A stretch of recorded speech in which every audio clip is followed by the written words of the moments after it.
Hello everyone, तुमच्या सर्वांचं माझ्या चॅनलवरती स्वागत आहे। हा 27 तारखेचा व्लॉग आहे आणि सगळे नवरात्र आणि महालक्ष्म्यांचे व्लॉग यानंतर सिरियल वाईज पोस्ट होणार आहेत। तर हा शनिवारचा व्लॉग 27 तारखेचा आहे। तर या दिवशी आम्ही सकाळी अमरावतीला जायला निघालेलो होतो, कारण माझा या दिवशी पेपर होता SBIचा। तर माझा पेपर सिपना कॉलेजमध्ये होता फर्स्ट शिफ्टमध्ये। तर त्यानंतर पेपर झाल्यानंतर आम्ही राजापेठ पोलीस स्टेशन जवळच्या रघुवीरला गेलो। तिथे एक मंडळाची देवी बसली होती, हिंगलज माता शक्तिपीठ आहे जे बलुचिस्तानमध्ये आहे। त्याची प्रतिकृती यांनी इथे क्रिएट केली होती, तर खूपच सुंदर होतं ते। आणि मग आम्ही रघुवीरला गेलो।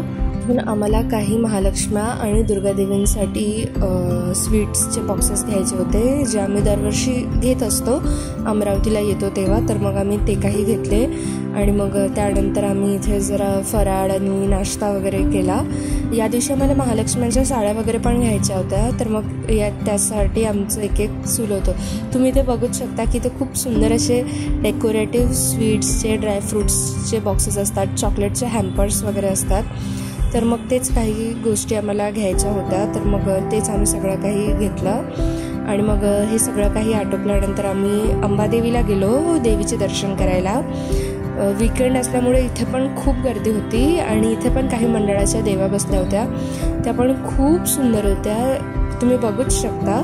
आणि मग तिथे आम्ही इथे भजनं चालू होते काही मंडळांचे, तर ते पण छान असे भजनं वगैरे होते। आणि मग तिथून आम्ही अंबादेवीच्या दर्शनाला गेलो।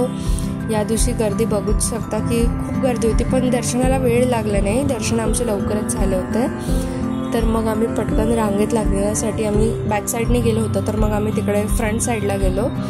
मग तिथे आम्ही पटकन लाईनमध्ये वगैरे लागून दर्शन घेतलं। आणि मग इथे पावसाचे दिवस काही चालूच होते, या दिवशी तरी ऊन होती, तर तशी सोय होती की इथे शेड वगैरे होता असं काही। तरी दुपारी या दिवशी खूप पाऊस आला होता, तर मग आम्ही पटकन लाईनमध्ये लागून दर्शनाला घेतले। इथे वटी वगैरे पण होतं, पण असं काही घेतलं नव्हतं आम्ही, कारण की आम्ही नेहमीच होतो, आम्हाला फक्त नवरात्रात दर्शन असे करायचे होते। शिबिर पण चालू होतं इथे काही वेगळे वेगळे।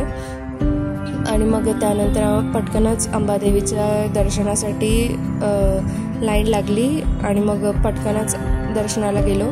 मी तरी 2-3 वर्षानंतर आली होती इथे नवरात्रात, म्हणून बरेच काही बदल होते, मंदिर पण फारसं बदललेलंच होतं। आणि मग त्यानंतर आम्ही पटकन एकविरा देवीचे दर्शन करायला गेलो।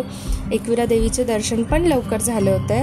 आणि इथे तर मंदिरात खूप सुंदर अशी दुर्गादेवीची रांगोळी काढली होती, तुम्ही बघूच शकता की खूप सुंदर आणि भव्य दिव्य अशी देवीची रांगोळी होती।